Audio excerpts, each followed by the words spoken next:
A new COVID-19 variant is spreading across the country. The CDC and World Health Organization are both monitoring what's been dubbed the Cicada variant.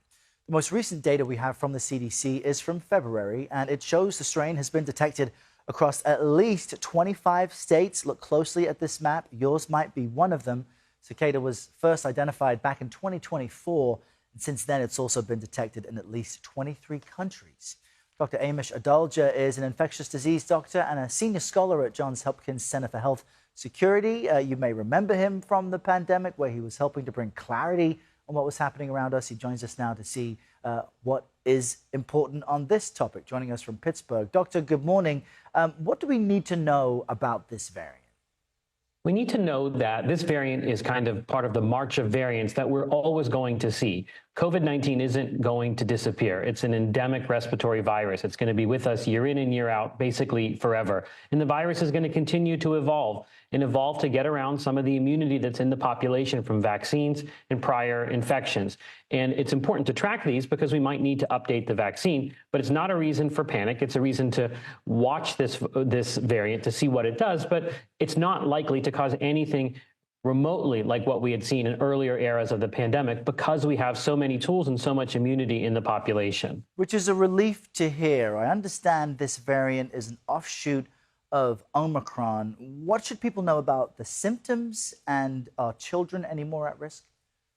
So this is an offshoot of Omicron. Omicron has basically dominated the variants since November of 2021. And the symptoms are all part of that same spectrum of upper respiratory cold and flu-like symptoms of cough, runny nose, sore throat, fever, headache, muscle aches and pains.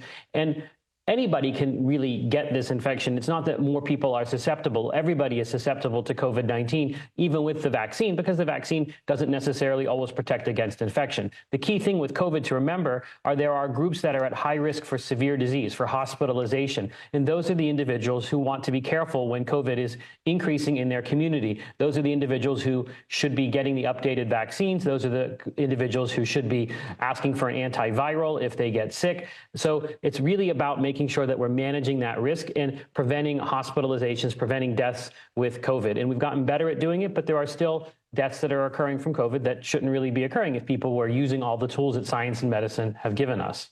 And it may be worth reminding people the tools they can use to avoid contracting this virus, and to also clarify, now that it's through half the country, would you expect it to surge to the rest of the country? Well, even though it's been detected in the wastewater of half of the country, it's still a very minor part of the COVID mix right now. It's not the dominant variant in the United States. Even in countries where it's widespread, like Germany, for example, it's not the majority of the COVID cases. So we do expect it to increase. Whether it becomes the dominant variant or not remains to be seen. But again, we've got tools like vaccines and antivirals, and then simple things, a cough etiquette if you're sick, staying home if you're sick, doing things outdoors, increasing ventilation. And if you're high risk and choose to do so, wearing a mask also plays some role. That's a little bit controversial to say in this era, but masks can help for those individuals who want to use a mask. Yeah, I see people choosing to wear masks for all sorts of reasons. Dr. Amish Adalja, thanks so much for your insight today. Thanks for having me.